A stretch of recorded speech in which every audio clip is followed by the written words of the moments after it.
Hello, everybody. This is Mr. Acid, or Ryan Acids, which is my music producer name. So I thought I'd do an interesting RPG oriented video here. Well, I think it's kind of interesting. I just got a little slideshow going up here for the background. You might see some stuff pop up there about links in the description and whatnot, and some of the things I have available, music and merch wise. And of course, for the algorithms to help with the whole YouTube thing, liking, subscribing, sharing, commenting, all of that stuff helps tremendously. So what is this video going to be about? It's about doing a D&D campaign based on Resident Evil. And you might think, well, Resident Evil is sci-fi, D&D is fantasy. How are you going to mesh these two together? Well, it's actually not that hard because, and this is kind of my opinion, that zombies are kind of a stupid monster, kind of literally and figuratively. And what I mean by that is that when you try to take the sci-fi approach to zombies, you kind of have to make excuses for them. And I know there's a lot more to Resident Evil than just zombies, which is why it can kind of get away with it.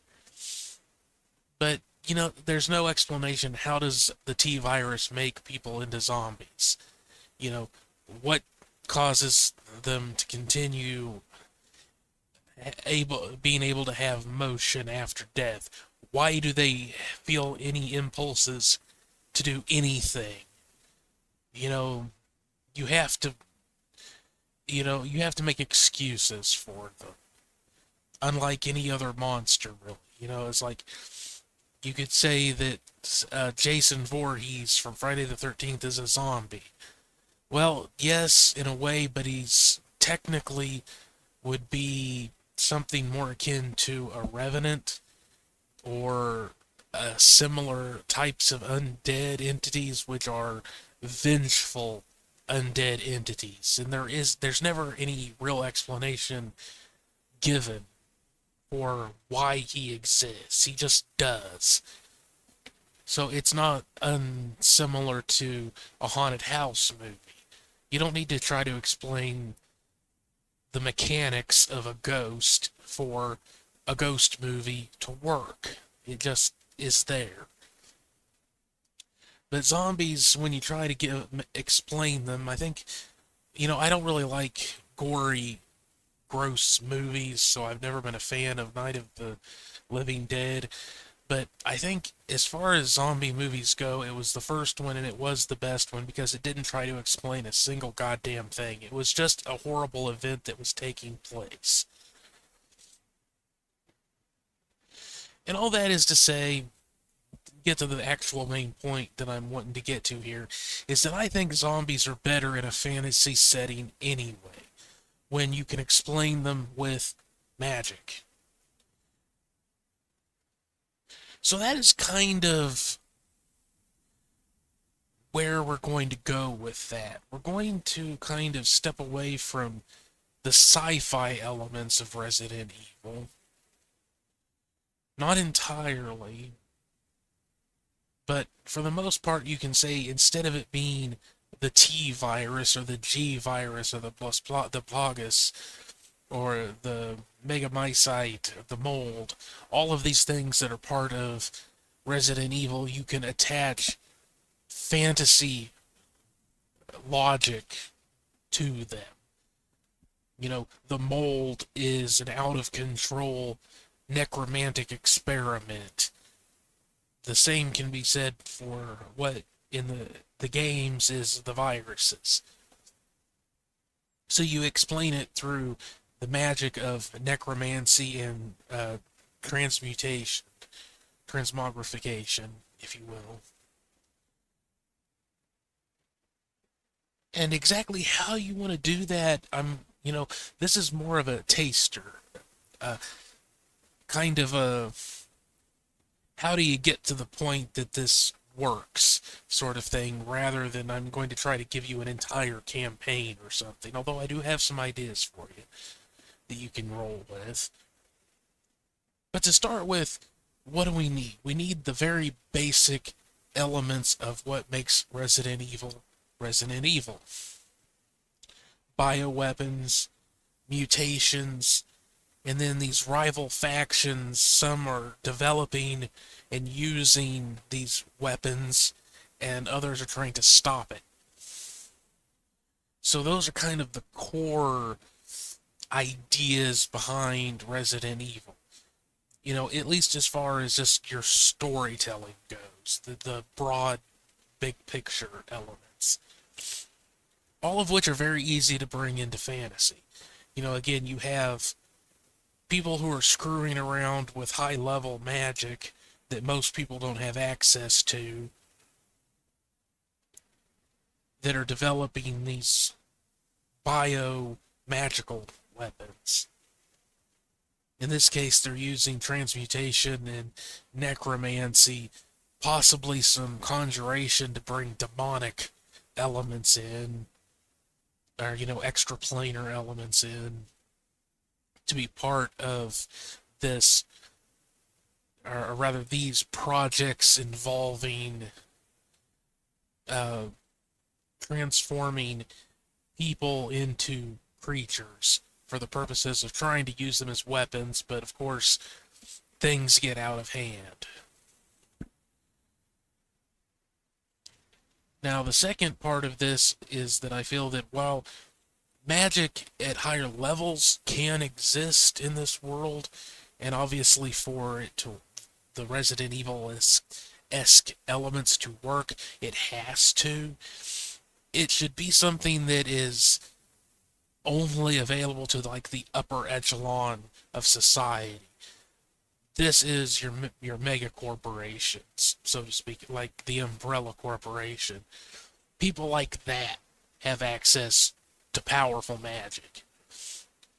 So, as a limitation, and kind of to preserve that feeling of really having to fight against the menace, normal or close to normal people fighting things that are far beyond them. Kind of, sort of. Not to the point that it's impossible, otherwise you wouldn't want to play the game. It wouldn't be any fun. In the case of Resident Evil and this hypothetical campaign. But to that end, martial and half classes only would be my recommendation for your class options for your players. And I might even go so far as to say no paladins. That might be pushing it a little bit too far, but it's one of those ones. Paladins, especially if you're going up against a lot of undead, and it's not so much that it would be harder for you as a game master, because you can always adjust things on your end to make it more difficult. What the problem would be, in my eyes, is the possibility of main character syndrome happening for a paladin. But you can run into the same thing with like a Ravenloft campaign, and that doesn't always happen. So it's something that you kind of have to decide for yourself.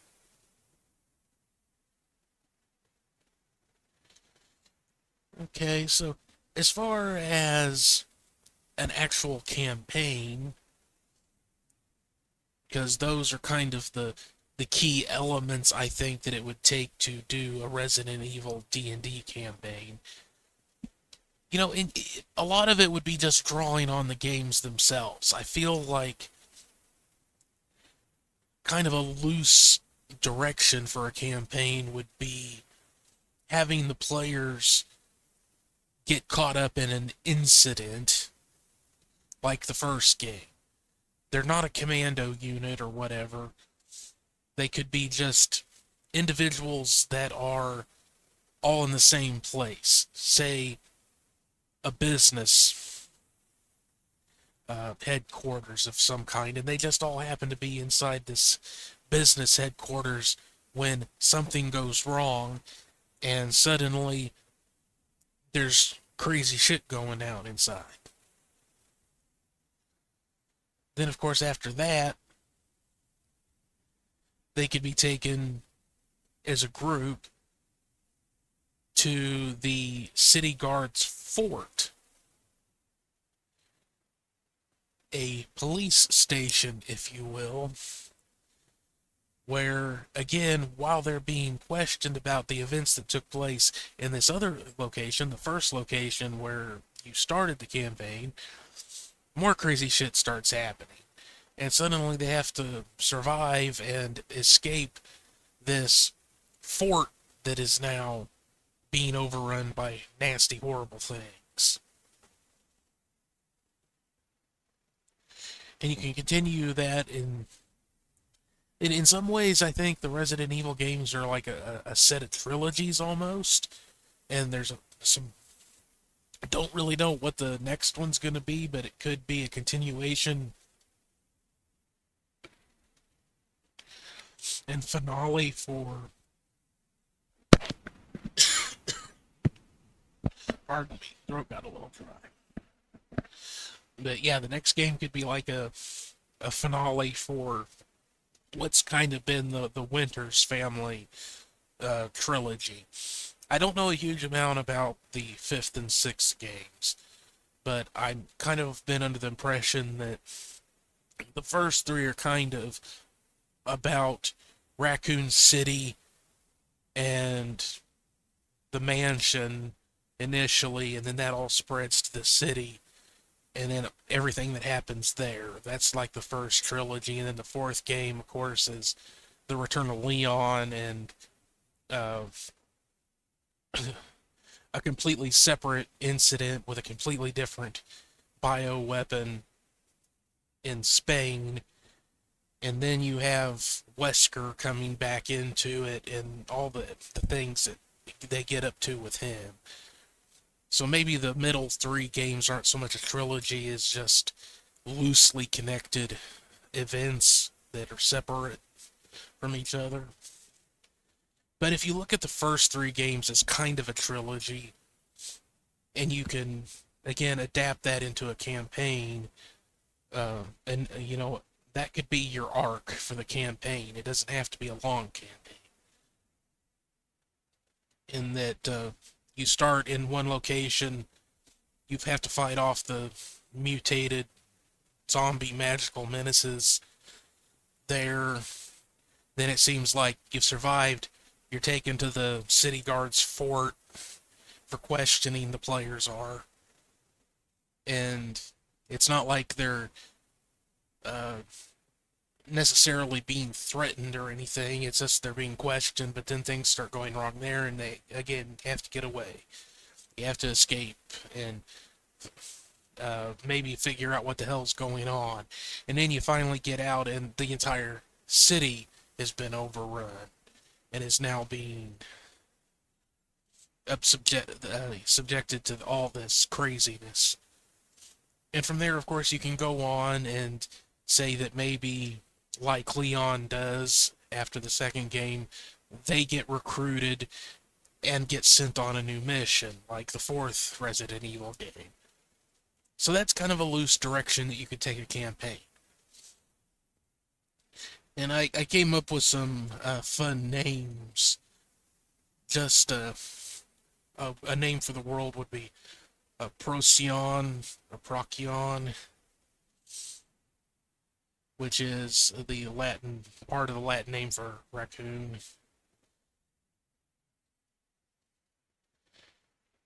And the city could be Aracune, which is actually one of the possible origins of the name raccoon, Aracune.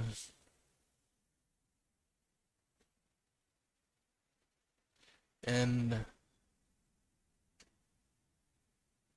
I have Paraplui cult. I forget exactly what that was about. Oh yeah, the parapluie. It was an original name for old school word for a maybe I think a French term for an umbrella. That's what it was. So the umbrella cult or organization, if you will. So yeah, that's some ideas for how you could do a Resident Evil campaign, and then I also came up with, uh, well, I used some different prompts in an AI art generator to give you some ideas for monsters. This is one of them. It is a, and I can bring up a couple of different versions here. This is a displacer beast blended with a liquor. This is what it came up with. Some similarities and some differences. I think they both look kind of cool.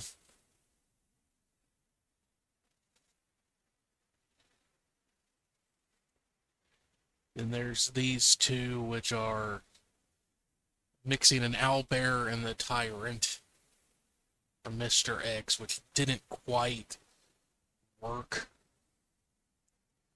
I don't know what it is with AI art generators and fingers and hands. They just and toes. Just they can't do it.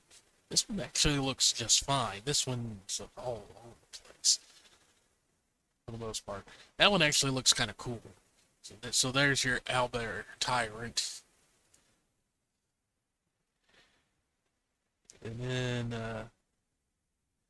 this one is a gargoyle mixed with nemesis. Gives you a couple of alternate faces there. I thought that one looked pretty cool.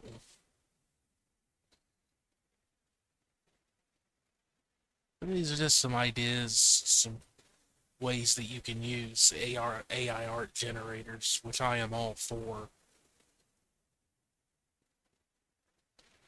Which is it's a topic I'm not going to get into. I think people that are against AI art generation are, for the most part, either being elitist or they just are afraid it's going to cut into their wallets somehow.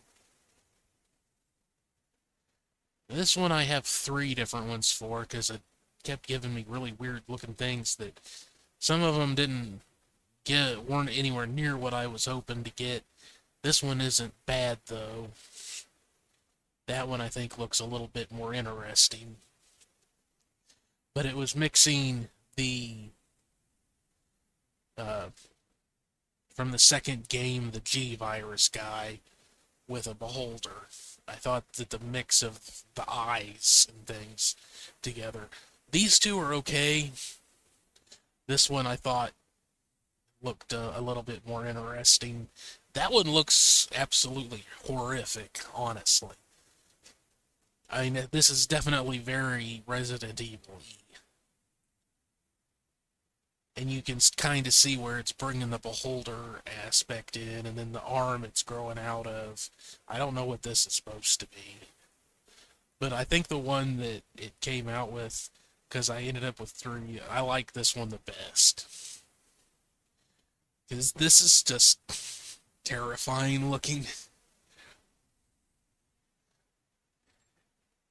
I mean, just that big smile, the eyes, and you have the tentacles like a beholder, and it still seems to have a bunch of other eyes growing out of it. Even either that or like this knobbly, hard growths and whatnot. Pretty creepy stuff. But yeah, that's pretty much what I've got for this video. And of course, if you have any ideas of your own on what would be cool to do for a Resident Evil campaign in D&D, or if you've actually tried it yourself, tell me the story, tell me your ideas in the comments. I'm trying to think if there's really anything else I want to go into. I think I covered all the important stuff. because it really is more about the flavor and the presentation of things more than specific elements. You could basically do any kind of story you wanted, but you have to put that kind of Resident Evil twist on it. That feeling of kind of being out of your depth in the face of crazy things that defy explanation. And that even when you do have an explanation, like you find out that, oh, there's this mutative virus or parasite or whatever, or fungus that's causing these things to happen, it is still so horrific and bizarre that you find yourself going, what the fuck? So that's kind of the essence of Resident Evil, I feel. And it's really distilling that and putting it into a D&D campaign is what your goal would be. It's not necessarily trying to replicate Resident Evil itself. You could do that. And then, of course, that's where you run into problems, where you're trying to mishmash all these very disparate elements because there's already other game systems you could use. What I'm more interested in is how can you kind of, like I said, distill the core essence of what makes Resident Evil, and then put that into a D&D setting that you have built. So just having that grotesque monsters, and it especially if you're with experienced players like this, change around some of the powers and use a picture like this, and your players, they could have fought beholders 100 times in other campaigns. You put this thing in front of them, they aren't gonna know what in the fuck they're dealing with. They might catch on after a little while, but at least to begin with, and especially if you change some things up, they aren't gonna know what the hell it is. They were going to be freaked out and terrified because you were coming at them with this absolutely grotesque, horrible monster that they have no idea how to deal with. And that's kind of the essence of what makes Resident Evil work as a game series, I think. And that's what you want to try to bring into your D&D campaign if you want to mix the two together, in my opinion. So let me know what you think. Again, any stories or ideas you'd like to share in the comments. Once more, like, subscribe, share, and all of that good stuff, because it really, really does help. Thank you very much for watching. I will see you on the next one. See you later.